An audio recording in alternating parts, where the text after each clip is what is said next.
As psychedelic therapy becomes a serious toll in mental health, there's this huge question that's still out there. Can we actually predict what a psilocybin trip is going to feel like? Well, today we're diving into a new study that tried to do just that by digging deep into the data. So, what's the magic ingredient here? Is it something about your personality or maybe your mood on the day you go in for a session? Or is it really just as simple as the amount you take? That's the big question that researchers from King's College London wanted to explore. Okay, so first things first, we have to know what researchers are even looking for. See, a psilocybin journey isn't just one thing, it's really a whole spectrum with two very different ends, what they call the mystical and the challenging. On one side, you have the mystical experience. This is often what people are hoping for in therapy, that incredible feeling of oneness, of deep, profound meaning. But on the other side, you've got the challenging experience, which, can be marked by anxiety or feeling like you're losing control. Figuring out how to predict the intensity of each one is absolutely key to making this therapy work well. Now, in the language of science, this mystical experience gets a very cool name. It's measured with a scale called oceanic boundlessness, or just OBN. It's all about capturing that feeling of bliss and unity. You're going to want to remember that acronym because we're about to see it pop up in the data. And for the challenging side of things, researchers measure something called dread of ego dissolution, or DED. This term is all about quantifying those feelings of anxiety and losing your grip. So, simple enough, right? OBN is the mystical, DED is the challenging. So, how did they figure all this out? Well, instead of starting a whole new trial from scratch, the researchers did something really clever. They took all this amazing, high-quality data from a previous clinical trial and just reanalyzed it. They were essentially asking a whole new set of questions that the original study wasn't even designed to answer. So here's how that original study went down. It was pretty straightforward. They got a group of healthy volunteers and split them into three groups. One got a placebo, another got a 10 milligram dose of psilocybin, and the last group got a 25 milligram dose. Then, right after the session, everybody filled out a super detailed questionnaire. And this new analysis was all about finding the hidden patterns in that data. All right, now for the results. When the researchers crunched all the numbers, one factor just jumped off the page. It was, by a huge margin, the most important predictor of them all. And here it is. It turns out that the single biggest thing that could predict the intensity of both the good and the difficult parts of the trip, it wasn't personality, it wasn't mood, it was simply the dose. And this chart just shows it so perfectly. Seriously, take a look.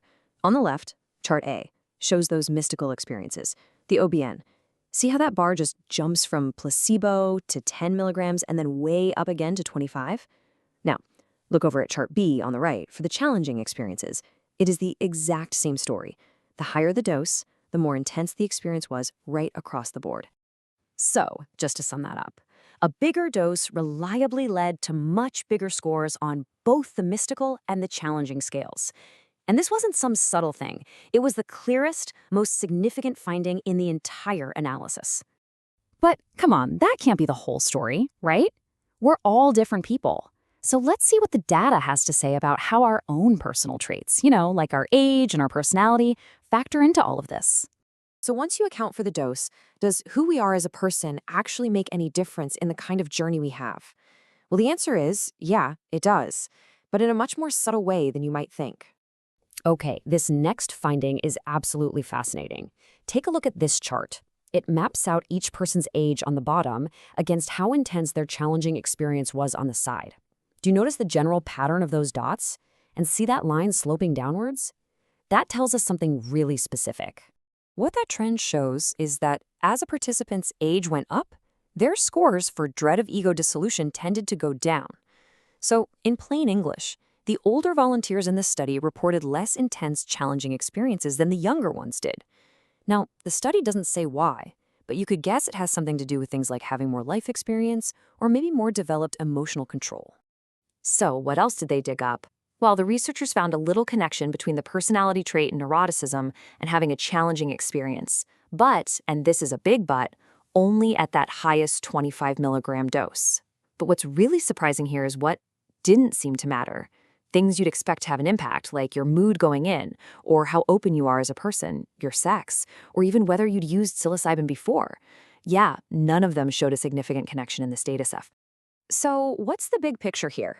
What is all this research actually telling us about the future of psychedelic therapy? Okay, so here it is, the final scorecard. What predicted the experience? Dosage, overwhelmingly. Then you had age, but only for the challenging parts, and a weak link for neuroticism at high doses. And just look at the list of what didn't predict it. Your mood that day, your personality traits like openness, your sex, or even if you've done it before. None of these showed a real link. And this all leads to a really crucial insight from the researchers themselves. They basically point out this potential trade-off. They're saying that as you up the dose, the challenge can grow a lot faster than the mystical benefit.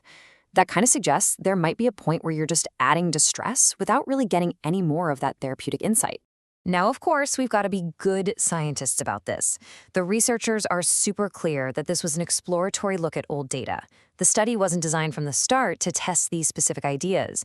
And this is a big one. These were all healthy volunteers. The results could look totally different in a group of patients with, say, depression. And that's a huge area for future research. Which leaves us with this one big, fascinating question for the future. If dosage is the main lever that we can pull, then the central challenge for psychedelic medicine is this. How do you fine-tune it perfectly? How do you find that therapeutic sweet spot that unlocks all that profound healing while keeping the challenging parts manageable? That is the puzzle that researchers are now working so hard to solve.